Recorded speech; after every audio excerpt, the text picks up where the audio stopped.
we doing this everything on time? Rob? Hi, Carolina. Yes, I think as soon as you're ready, that sounds fantastic.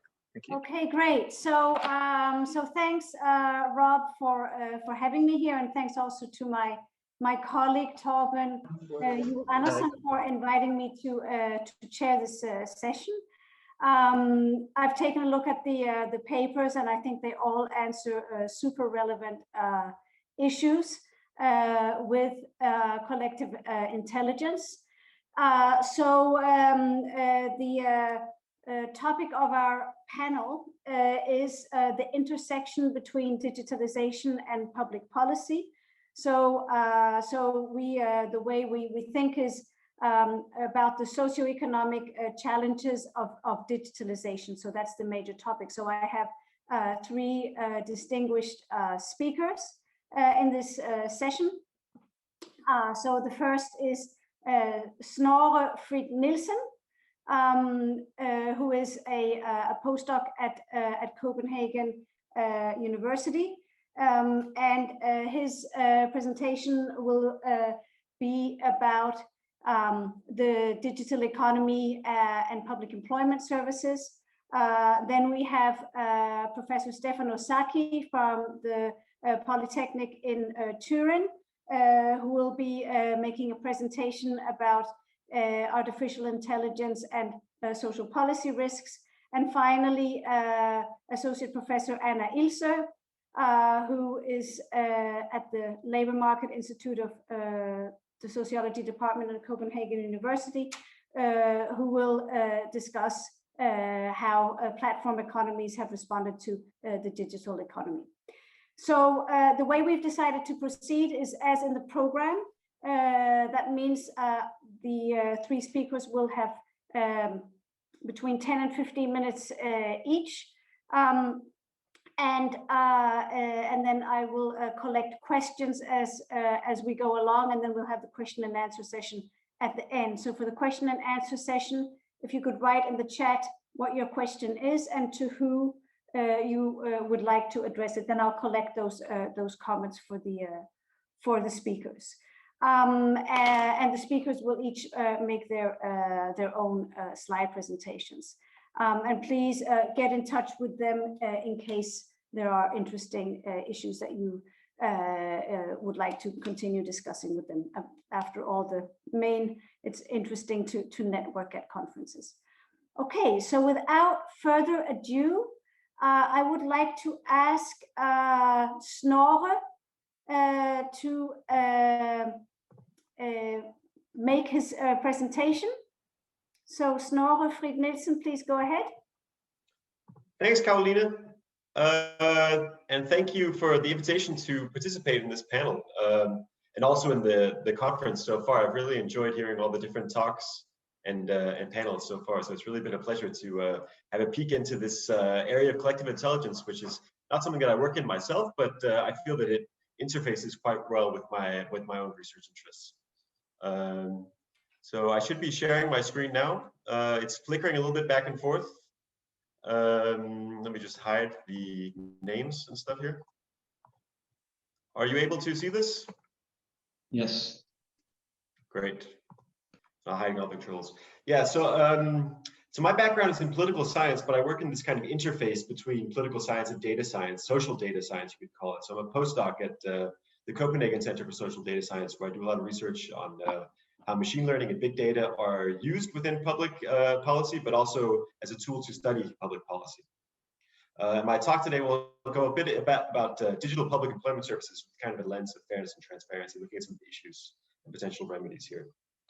So starting with the issue, so the wider context here is that labor markets are changing, in some cases quite rapidly. We see them changing in terms of demographics, changing from the traditional patriarchal labor markets where men were working and women were at home. We see this is becoming more equitable. We see that people are working longer into their careers. We also see that there's globalization changing labor forces, with labor moving across national boundaries. And as people moving as well, we see the technology is changing, automation bringing in new types of work and also making some forms of tasks more obsolete. And we also see most recently that global pandemics such as The Corona crisis have really changed rapidly, almost overnight, the labor market.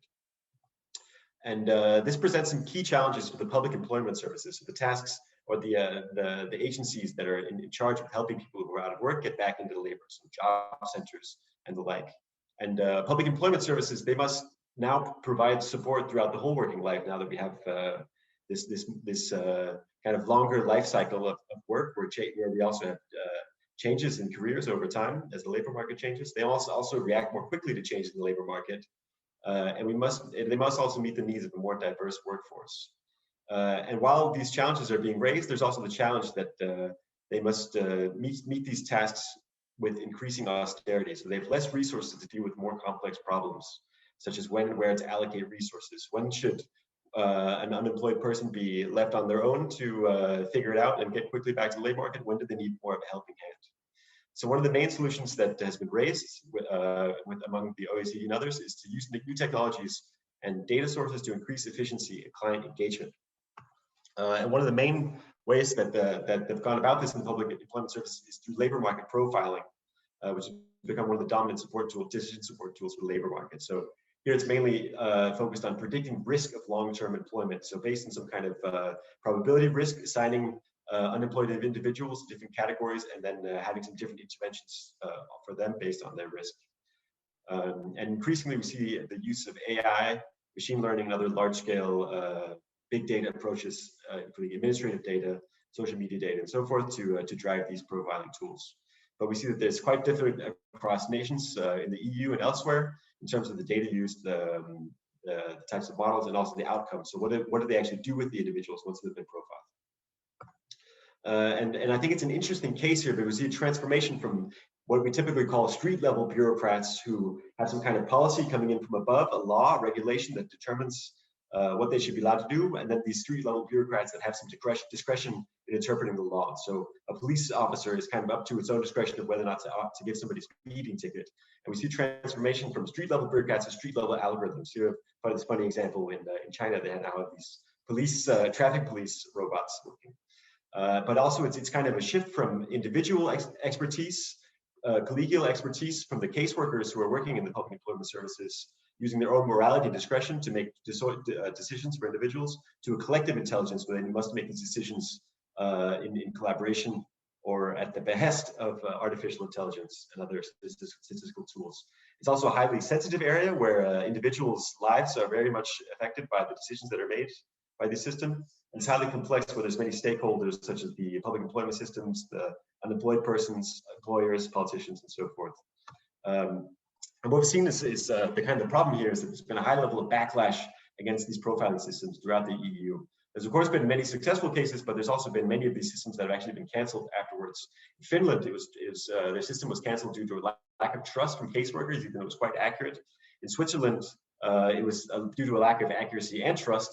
In Austria, the Data Protection Authority actually shut it down, their new advanced machine learning approach, because it was not founded in a legal basis, their profiling approach in the data they were using.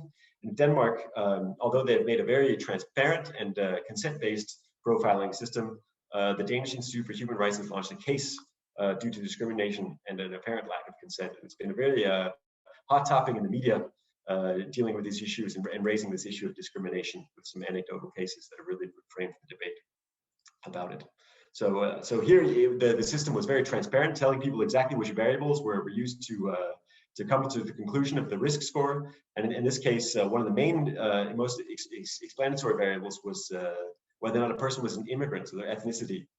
So even though it was very transparent, telling how a decision was made, it was also very kind of discriminating people to be told you're high risk because of your background, even if they've become a citizen afterwards. And we can see that this issue of bias is coming from many places, both within the models and in the data generating process as well. So the administrative data that's being used in many of these models may be very, very imprecise for people who have kind of non-majority backgrounds.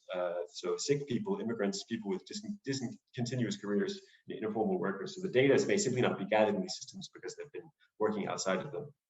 There's also an unequal risk distribution among groups, where certain groups are more at a risk at a higher group or a higher risk of long-term unemployment. And if they're a member of this group, there might not be enough data to provide more detailed information and let them kind of avoid this classification. We can also see the caseworkers there's some new emerging research, some ethnographic research in the Danish case, where they're showing that caseworkers, they also intentionally withhold information to protect clients. Like they actually withhold entering information into the databases to simply avoid this information being used by the automated tools and also their colleagues. They simply have a lack of trust. And there's also some of the schemes in the databases that simply do not capture relevant features. Much of the information that the caseworkers use is not accurately captured in the systems and how they're recorded. So something like if a person comes in looking disheveled or smelling of alcohol, this isn't reported in the systems, but nonetheless can make a very important judgment for the caseworkers. And I found in my own research that unfairness may persist regardless of the data we use or the models that we choose. And this is very much linked to the fact that sensitive variables, they correlate with other labor market variables, such as gender, income, and the type of occupations. So it can be difficult to kind of get around this when there's such strong correlations in the data. We can also see that there's a trade-off between the accuracy of models and how fair they are as well. So we can see, this is an example from the Austrian model. So depending on the level of threshold where we see the risk of individuals becoming long-term unemployed, there's a bias where we set the threshold low, so we kind of make a fine-tuned model that doesn't capture too wide of a net. It has a higher proportion of immigrants that will be screened by the model. And we can see that depending on where the threshold is set, of course, we will get a higher accuracy at certain levels, but this level of accuracy might also lead to more discrimination, so more false positives among the group of foreign workers. So we can set a high threshold, might be a little bit less accurate, it'll discriminate less, but then we'll suddenly have to consider a whole lot of the population that we won't really be doing a very good filtering. So there's some kind of trade-offs here between the efficiency, equity, and accuracy of these models. And it's not just an easy choice to make. You have to make some priorities. So the question is, why is this a problem? Well, it depends on the consequences of profiling. So how is it integrated in the work of the caseworker? Does it mandate a certain type of a decision or a course of action for the unemployed person if they are profiled as high risk, or is it simply used as something to start a conversation?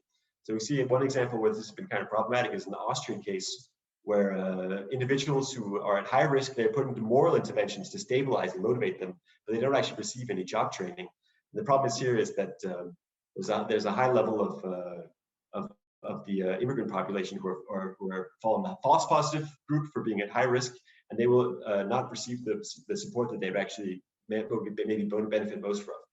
And the problem is that there's different costs associated with the different types of area. Here, a false positive will maybe not help you get a job, where a false negative, maybe you'll have extra support and you'll get into work anyways. It'll cost the system a little bit of work, more money and time, but it won't have an individual level cost of you having to be unemployed for a very long time, which is highly costly, both mentally and in terms of your career. Another problem here is that humans, they can reflect and adapt. The caseworkers, they can learn from their experience and make judgments kind of on the fly, but algorithms can only improve after a decision is made and new data has come into the systems. But of course, humans can also be unfair.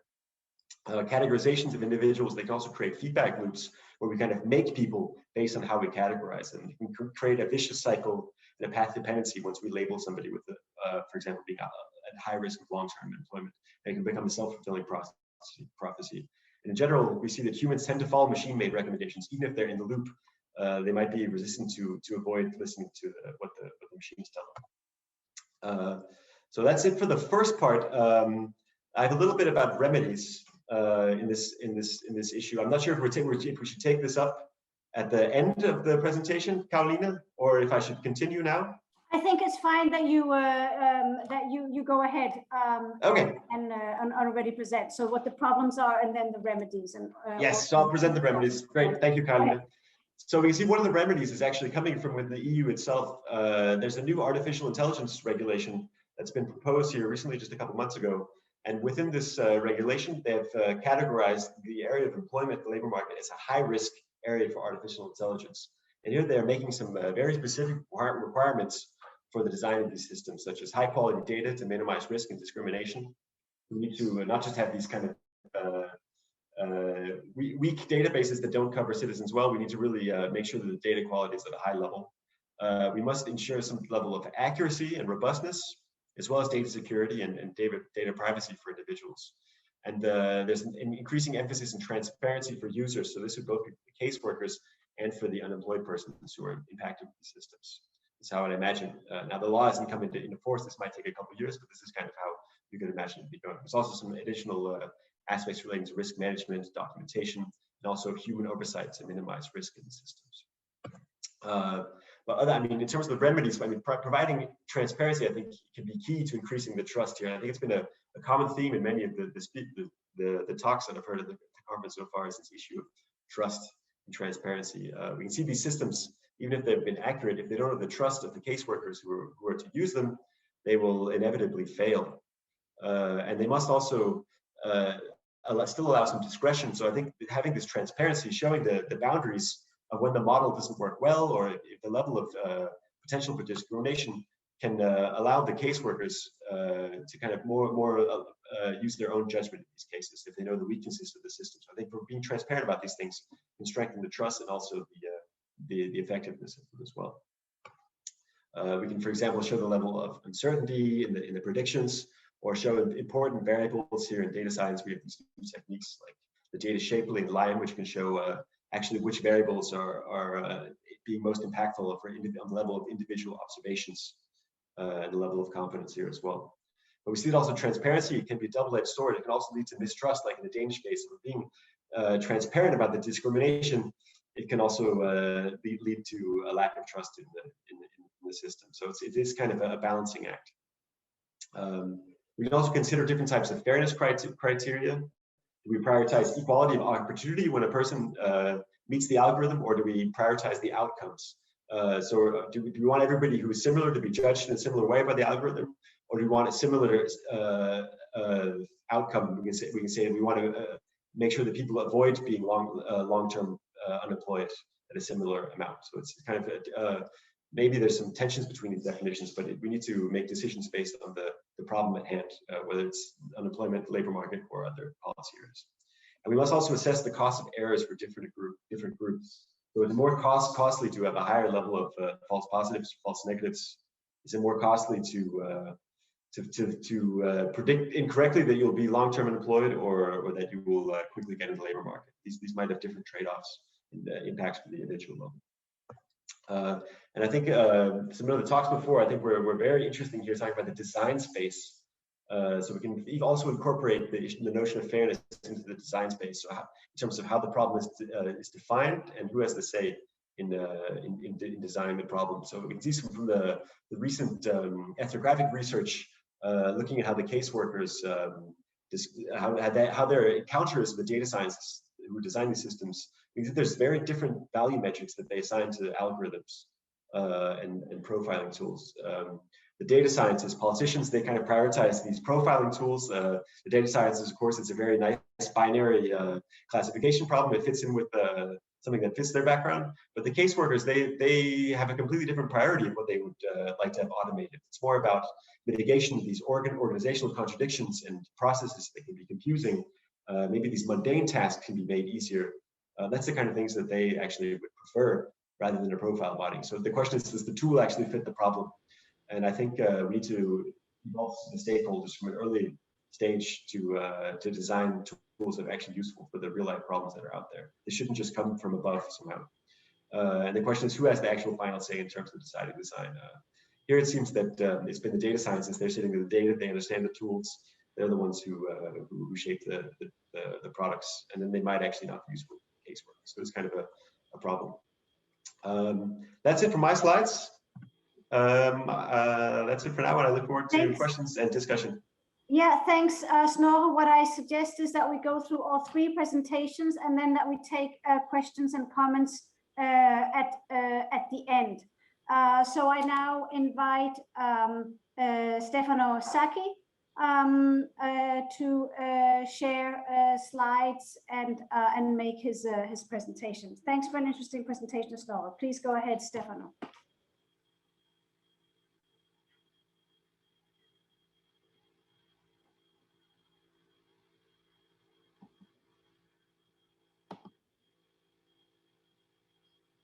Okay, we can see your slides, Stefano, so go ahead. You can unmute. Okay, thank you. Just a second. Okay, thanks very much. Thanks very much for inviting me. Actually, I'm going to talk about technology, risk, and social policy, and I will make some, analytical distinctions, and then I will focus on some issues, and then some potential policy responses. So I would like. Stefano, can you make it a full slideshow? Yeah, that's what I. Okay. Thank you. Go ahead. Good, thank you. Now, first I would like to, focus your attention on the fact that, being asked to talk about, let's say, technology risk and social policy or public policy more in general, the impact of technological change on public policy can be direct and indirect, and we've just seen with Snorre's presentation an example of what I call direct impact, on the design organization, in this case of the use of AI in machine learning and big data in profiling the impact of digitalization, in this case, on the design, organization, and implementation of public policies. And we've seen an example in the field of active labor market policies, but also social assistance, Finland most recently, and health. And here are all the issues that you can name, and we've just seen examples of this. But I would like to focus on the indirect impact of technological change more broadly, digitalization more narrowly on public policies, and it's indirect because it changes the socioeconomic environment of policies by bringing about a new distribution of risks and opportunities among citizens. This will, spur new demands directed towards the political system on the part of citizens, new functional pressures, and therefore new policy challenges. And it also has, related to new demands, say, of protection by citizens. It will also impact upon the politics and the political preferences and the support of citizens for different parties. We see some evidence regarding this later on. It will also bring about changes in the orientations and strategies of collective actors, and I think that Anna's will discuss this. And also it sets in train, changes in the political supply, so on the part of political actors, say political parties, that may find it rewarding to basically, provide new policy solutions, as political scientists would go, to mobilize bias in a different way. The starting point of what I called, new policy challenges is in the labor market. Like it was just mentioned by Snorre, the tech change more broadly impacts upon labor markets, both as regards, employment chances, and as regards, quality of jobs, meaning wages, working conditions, also including employment relations, and so on and so forth, and organization of work. Again, Anna will discuss this later on. What actually, the main hypothesis that is put forward regarding, the latest wave of technological change that involves artificial intelligence and the use of big data, and also machine learning, is that this wave of tech change is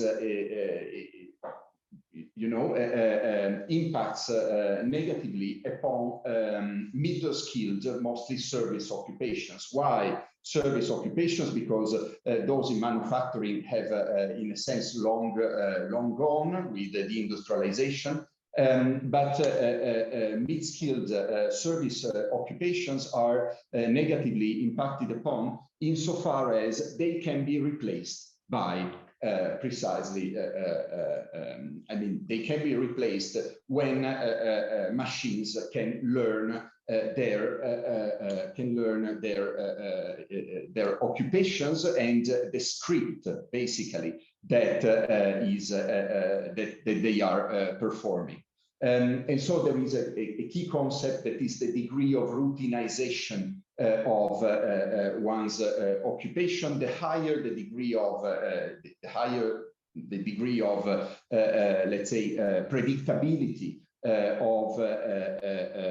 of one's occupation, the higher the risk of its being replaced by machines. Whereas at the same time, routine bias technology, and that's why it's called routine biased technological change. So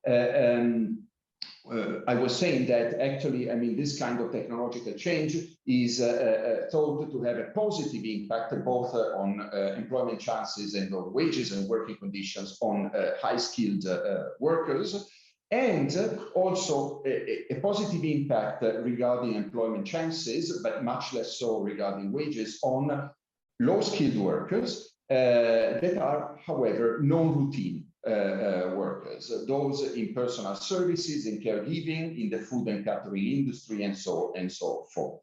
Regarding organization of work, there are, let's say, pros and cons. On the one hand, routine bias technological change can bring about more autonomy on the part of individual workers. On the other hand, a label that is often used is that of neo-taylorism. So parceling out tasks that are then recomposed and controlled by algorithms, and platforms are a case in point. Actually, some evidence, what we know before the pandemic, there was a high degree of consensus amongst labor economists and social scientists that routine bias technological change seemed to be in place, which does not mean that this kind of consensus goes totally unchallenged.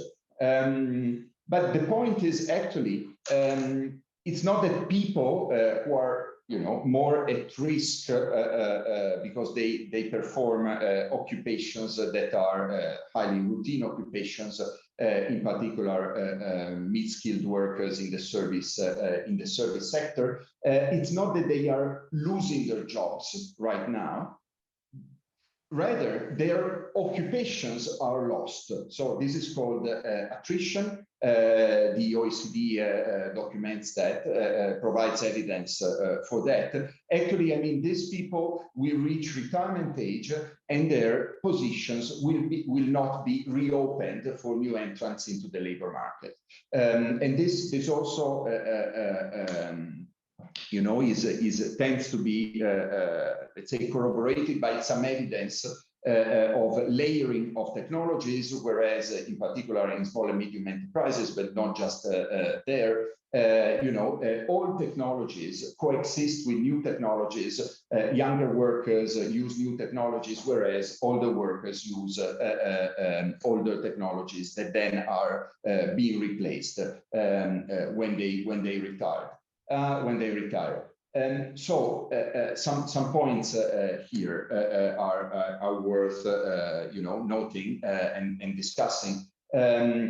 Rather than technological unemployment, actually the biggest risk comes from the impact on these workers' social status and their perception of their role in society. Once their occupations are becoming less and less important, think of bank tellers in the past, their position and their place in society is challenged. Also, there is a risk of inadequate skills among young entrants into the labor market for what I just mentioned, that actually these occupations are shut down, are no longer available. And so if new entrants into the labor market do not possess the right and adequate skills, they will not find jobs, because occupations they were trained for are no longer there. Also, economists, and I'm using a framework by ACM here, think that greater risks come from so-called social technologies, that are those technologies that replace basically occupations and without actually and jobs without actually creating large productivity gains. So basically, I mean, you can think of automated supermarket cashiers. So when you introduce such a technology, you are losing jobs without basically gaining much in terms of productivity. So there is an overall risk from what we know about evidence before the pandemic of job and wage polarization, but still there is quite a lot of heterogeneity, and you can see it here. You can see that middle paying, used as a proxy for middle skilled occupations are losing ground, and before the pandemic, both low paying, used as a proxy of low skilled, and high paying, used as a proxy of high skilled occupations, increase their employment shares. But however, I mean, the balance differs, between among countries. And so if you focus, let's say, on Denmark and Italy, you see that, the pattern, this U-shaped pattern is there in both countries. But whereas in Denmark, high-paid, high-skilled occupations grow a lot, whereas low-paying, low-skilled occupations don't, the reverse is true in Italy, with all the consequences that you can imagine. Actually, the pandemic may have changed this. In the sense that the accelerating adoption of technologies that we know, in particular remote working and e-commerce, but in particular remote working, may have a very strong and long-lasting impact on sectors, occupations that, or couples, sectors, occupations that would have otherwise grown. In food and catering, in transportation, in personal services, precisely in those low-skilled occupations that were supposed to create jobs, although not well-paying jobs before the crisis. So I mean, there could be a replacement of the routine bias technological change with yet another wave of skills bias technological change, as from the 1980s onwards. However, with no or little low skilled employment growth, no middle skilled employment growth, which of course would create a problem. And you can see it in the US labor market. These are just, these are scenarios elaborated by the US Bureau of Labor Statistics. But you see, even in a scenario that involves a moderate use of remote working, the negative impact over the next 10 years on some occupations that are precisely those low-skilled occupations that would have that were supposed to grow, in a let's call it a steady state scenario. And what can be the policy responses? I think I still have a couple of minutes. Just 2 minutes. Thank you. Yeah. And we can imagine policy responses both in social protection and in regulation. Social protection, of course, income maintenance, but also, I mean, this this has been around for some time, and in previous rounds of U.S. presidential elections, some candidates were speaking of direct provision of jobs to those who didn't have jobs. Also, investment in skills. I will focus on income maintenance and investment in skills. And then in the field of regulation, you can think of actually steering the direction of technological change, or even regulating the pace of its adoption. And broadly speaking, I mean, there is the issue of taxation and redistribution. We have to start from some very recent evidence. Actually, workers who are more exposed to technology-related labor market risks do demand more social protection.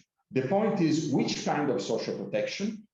Generally speaking, social insurance, so income maintenance, unemployment benefits, and early retirement pensions, and so on and so forth.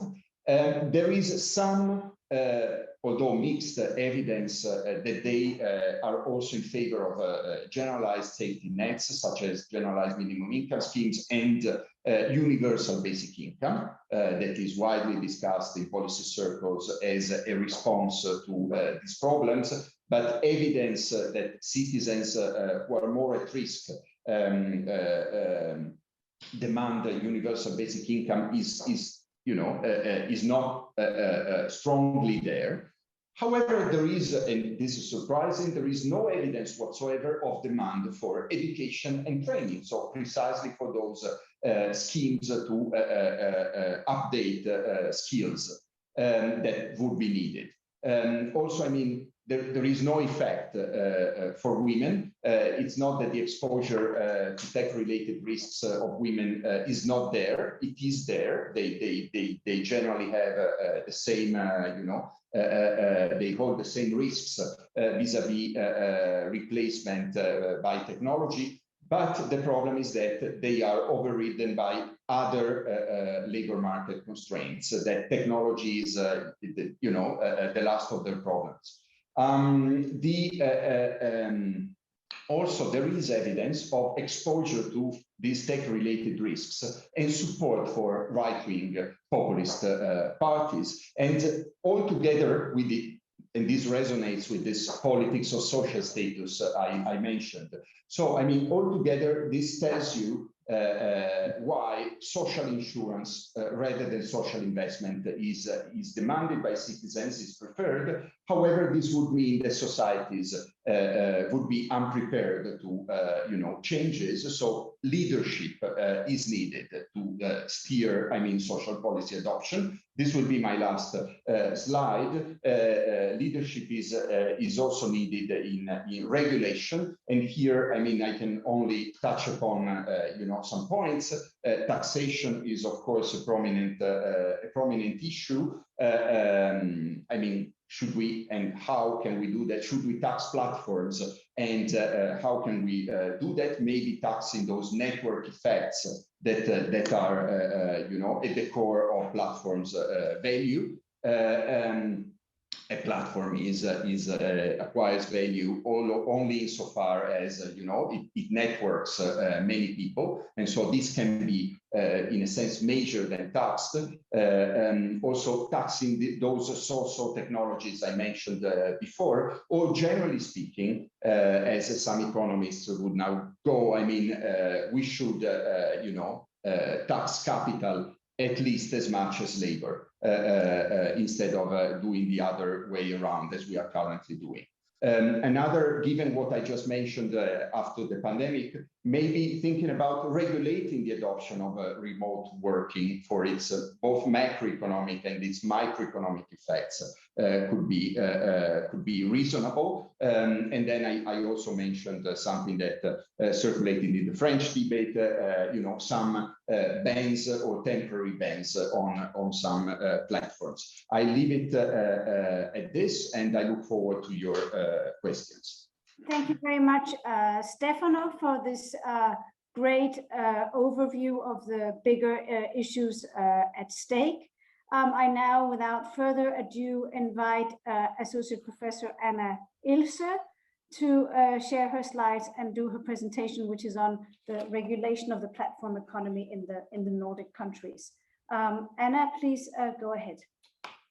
Thank you very much, Caroline, and thank you for inviting me. So after Stefano's more broad debate of possibilities and challenges, I'm going to focus more specifically on digital platforms and potential collectivism. So I hope you will enjoy the presentation and have some interesting questions.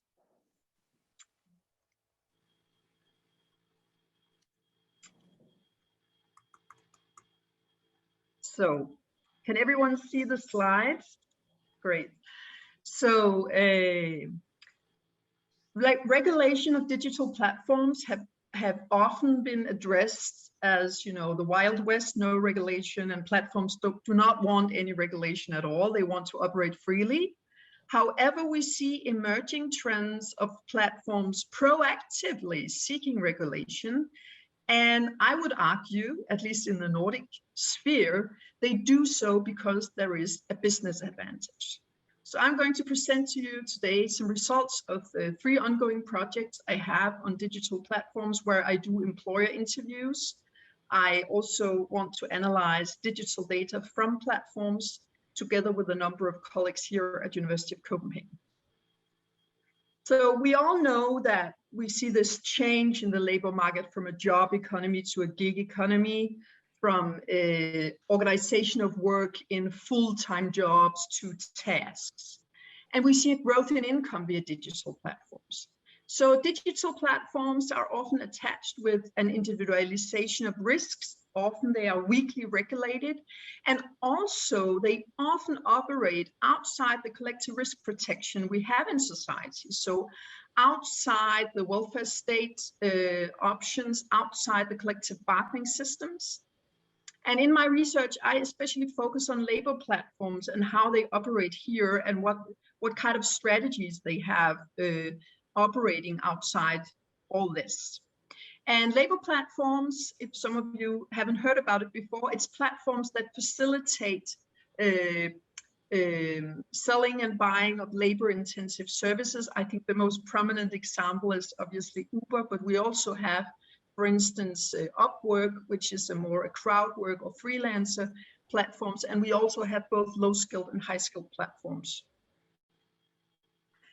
But as I mentioned before, if we look internationally, and especially among the US-based platforms, most platforms do not want to negotiate collective agreements. They do not want to be employers. They want maximum flexibility on the platform for various good reasons. However, we can see in the Nordic and especially in Denmark that a growing number of platforms, they negotiate collective agreements with unions, or they use existing agreements. So I bring to you today 3 cases I've analyzed in depth. The first agreement in Denmark, Hilfer, which was concluded in 2018, Chapper, a platform that used existing regulation, and Just Eat that recently here in 21 negotiated a sector-level agreement together with an employers association and a union. So these 3 cases I dig into to understand, why do labor platforms proactively seek this? Why do they want to negotiate and contribute to regulation? What are the employer strategies, you might say? I focus on the Danish case where the first Nordic company level agreement was concluded, Hilfer, in 2018, and I've done a lot of qualitative interviews with platform CEOs, workers, social partners, government officials, and especially in the 3 cases I mentioned, one which is a company level agreement, one a sector level agreement, and the third using existing regulations. So a little bit of background. When labor platforms operate in Denmark, it's a market of quite limited size. We've done 2 random-sized surveys in 17 and 19 in Denmark among 18,000 Danes, and it shows that 1% of citizens have had an income via labor platform the last year. So it's economically, it's still rather limited, but it fills a lot in the media, right? A lot of debate on it. Most platforms mediate self-employment. However, we also see examples of employees. And because they mediate self-employment, they operate outside the Danish collective bargaining model, which is actually quite strong. We have high union densities, high membership rates of employees association, high collective agreement coverage. And many of them also operate outside the Danish welfare state options. So even though we have a universalistic welfare state funded by this progressive tax system, world famous, and we have extensive social protection, it does not apply very well to these platforms. So what are the challenges operating outside these well-established systems in the Danish economy? When you interview the various actors, platforms, workers, and so on, it seems, and here I echo Stefano, that tax payments is I think the challenge everybody agrees upon. And especially because in the Nordics, we have automatic reporting to the tax authorities from all companies and banks and so on. And this does not work on the platforms when they have self-employed. So they kind of operate outside how the system works. It also affects the customers. Risk distribution is also an issue mentioned by many of these actors. And you can see also other topics are on the agenda here. But tax payments, I would highlight as the primary challenge experienced by all actors. So what are the solutions to some of these challenges? Well, I bring to you now 3 examples of platforms that try to solve some of these challenges by negotiating collective agreements. The first one is Hilfer, which is a Danish platform facilitating cleaning in private households. It operates all across Denmark. It has now around 2,000 customers and 250 cleaners. It doesn't sound big, but I should mention there are many other cleaning platforms in Denmark, so it's quite a market actually. In 2018, they signed a comp-level agreement with the union 3F. And today, almost 2/3 of the revenue is performed or done based on employees, workers covered by this collective agreement. They earn a little less than 20 euro per hour plus benefits, and the parties are currently renegotiating this agreement. They want to make it into a sector-level agreement for cleaning platforms in Denmark. Why did the platform want to negotiate this agreement? Actually, they were knocking on the door of the union. The union was hesitant at first, but it was especially the trouble with the tax payment and the tax deductions that their customers were not able to do if there wasn't this automatic reporting to the tax authorities. And it became actually a growth barrier for them. So they negotiated this agreement to secure automatic reporting and orderly conditions. They also wanted to brand themselves as a socially responsible platform. And they created a new type, completely new type of agreement where you have 2 tracks. You can be freelancer or you can be an employee. And there are various other innovative elements in this agreement. However, there's one fly in the ointment, because last summer, the Danish competition authorities made a verdict that ruled a bit against this agreement on certain issues. However, it wasn't fundamental, but there were some issues around management on the platform, payment and risk distributions, where they said, well, they're not full employees, those who are covered by this agreement. So Hilfer changed those practices and came in alignment with the competition authorities. So it just demonstrated it can be also be difficult to negotiate these agreements because we have the competition laws. Second example I bring to you is Chapper, also a Danish platform for waiters in hotels and restaurants, especially for big events. They started out as a freelancing platform. However, 1 year into their business, they experienced they couldn't attract the big clients. The big hotels and restaurants didn't want to use them because in Denmark, they are typically covered by sector level agreements, and they didn't want to use a platform operating outside what their permanent employees were covered by. So they decided to change their business model and use existing paragraphs in the sector level agreement and create a temp agency. They used the Temp Agency Act to do this. So now they have employees on 0-hour contracts, and they receive the same or similar wages to the permanent employees in the customer companies. And also, I just bring you some figures to you. because they did this change in their business model, they doubled in size within 1 year, both in workers and in customer companies. And so they use existing regulations to gain legitimacy and facilitate growth. Unfortunately, they were very hard hit by the corona crisis because they deliver waiters and to big events, which was banned during the corona crisis. So they had a zero turnover for a period, and recently they were bought by another temp agency called Moment. Third example, my last example, is the food delivery platform Just Eat, which was founded in Denmark in 2001. It grew quickly and became the leading player on the Danish market, and it still is. It has 75% of the market share. The main competitor is Wolt, food delivery platform operating in the Nordics and especially in Eastern Europe. Today, their headquarters is in London. They have experienced challenges when recruiting and retaining workers, and therefore they have negotiated 2 agreements, one for their back office staff with the union HK and one for the couriers with the union 3F. And this last agreement actually is a sector level agreement for all food delivery potentially in Denmark. However, Wolt refuses to sign this sector level agreement. They think it's too unflexible. And also they think the branding is a bit questionable. It's intended, the Just Eat agreement, to cover 10% of the couriers on Just Eat, which is a minority at the current stage. Over the long run, they want to expand it to all their couriers.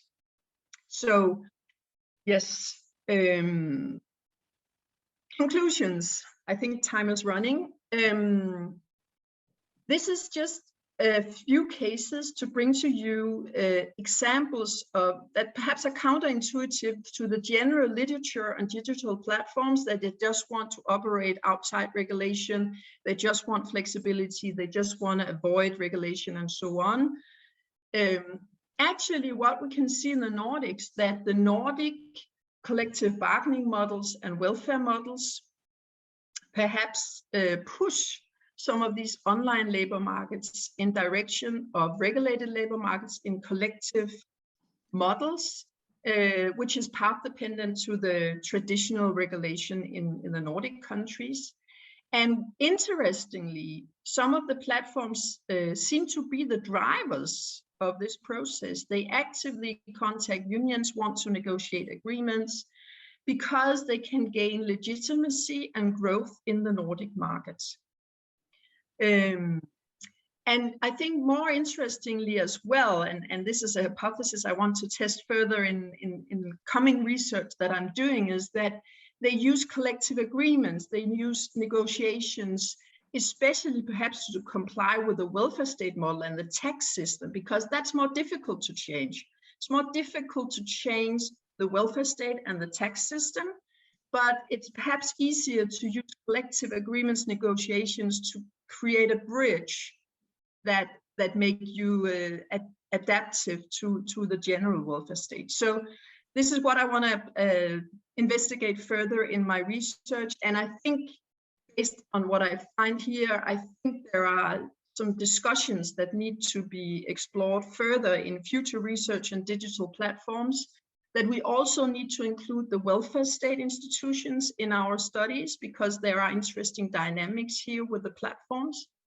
And also I echo Stefano here to say that we need to look at interactions with the tax system, because they do not only affect workers, but also platforms and their customers, and they can be a barrier of growth in the digital economy.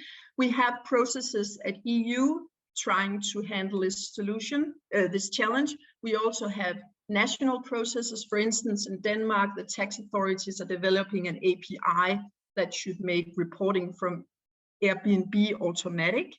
So we have attempts to solve this. However, this latter solution has not been implemented yet. And I also think we should focus on platform strategies in the study of collective action, and not just unions. One challenge on these platforms is that very few platform workers are members of unions. It's actually the platforms that are front runners in creating collectivisms in the platform economy in the Nordics, as I see it. Yeah, and also we need to look at the customer base, because many platforms, when they are startups, they choose perhaps a freelancing model, but then they scale up their business, their customers become companies or even public authorities, have platforms that have public institutions as customers, and this also changed their strategies. Yeah, so thank you very much for your attention, and I look forward to questions. Thanks so much, Anna, for this presentation, which suggests that there is there is an interplay between the platform economies and public authorities, which is good for workers and also good for the management of algorithms and so on. So we have only a few minutes left, but I suggest if you have a question, you write an X in the chat, and then if you have a question, please introduce yourself and ask a question or make a comment.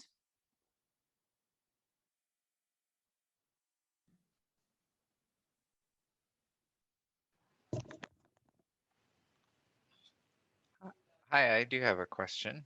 Okay, please, Ben, go ahead. In the US, we have this tax reporting system that if you're an independent contractor, you get something called the 1099, which just discloses the income that you received as a contractor. And there's an estimated payment system that if you expect most of your income to be from that source, you're supposed to send checks to the government a few times a year ahead of the tax return filing deadline. And it seems like this could be fairly easily built as a technological solution that doesn't necessarily require collective bargaining agreements. Is there something that's different about the Danish case that does require collective bargaining agreements or differences in contract instead of just better technology? I think that's a really good question. Anna, that's a question directed at you. I can hear. Please go ahead. Oh, thank you very much, Ben. I think this is an excellent question. So Danes are not used to reporting anything to the tax authorities. They are lazy in that sense because we have these automatic systems that all our employees and banks. So it's very unusual that you do your own reporting to your tax authorities compared. I also used to live in the US. I know you have to report. Almost everybody have to report, you know. So that's very different. Then the current regulation, you have to report each gig, what you do. So it's quite time consuming. And for the Uber drivers, it was really complicated because they had to report to income tax authorities what they earned on Uber, and then they were entitled to 2 types of tax deductions. So per gig, they had to do this quite complicated calculation. So we don't have that more easy option that you explain. I think what the tax authorities in Denmark are focusing on is creating this API in relation to the capital platforms like Airbnb. And when that technology works, perhaps they will look into whether they can use this API also for the labor platforms. There are GDPR issues because of the GDPR rules here in Europe. Especially if you operate with freelancers, can you submit information to the tax authorities for freelancers? That's what there are some issues around that. So it's much more complicated here than what you describe in the US. Thanks, Anna. Maybe I can add on that point. So Ben, you're talking about independent contractors, so the ones, for example, who are independent couriers working for a platform company? Yeah, it sounds like there's definitely a tech business opportunity there for someone to solve that problem from a technological perspective. Yeah, and I think the thing in Denmark is that there's the unions there. It's not just about the actual wages and declaration of taxes, but it's also the unions want to protect the workers in terms of the broader working conditions, so their health and safety. You know, if they have an accident on their bikes, the world couriers, who's going to pay for that? And so there's a whole lot of issues related to that, the broader working conditions, which are not just related to the wages. And then there's the issue about which actually no one touched upon so directly in the conversation, but about the control through algorithms, which has been a big issue in the Danish debate. So recently, the delivery company called Nemlig.com delivers food. They were accused of using a system of controlling and monitoring drivers that had to very quickly deliver food from one address to another and not taking account of traffic accidents and so on. So actually, after public debate on it, then what's happened is that they've then removed this control mechanism because it was controversial. So this is something which I think is very interesting. Okay, Jeff, please go ahead. Sure. There is I saw a lot in these talks about, you know, policies that might involve kind of slowing down particular technologies, but there's also a school of thought of what's sometimes called accelerationism, which is to speed up automation and go for universal basic income. And one way to speed it up is to pay people higher hourly wages, which will get the technology to just move faster to wherever it can get.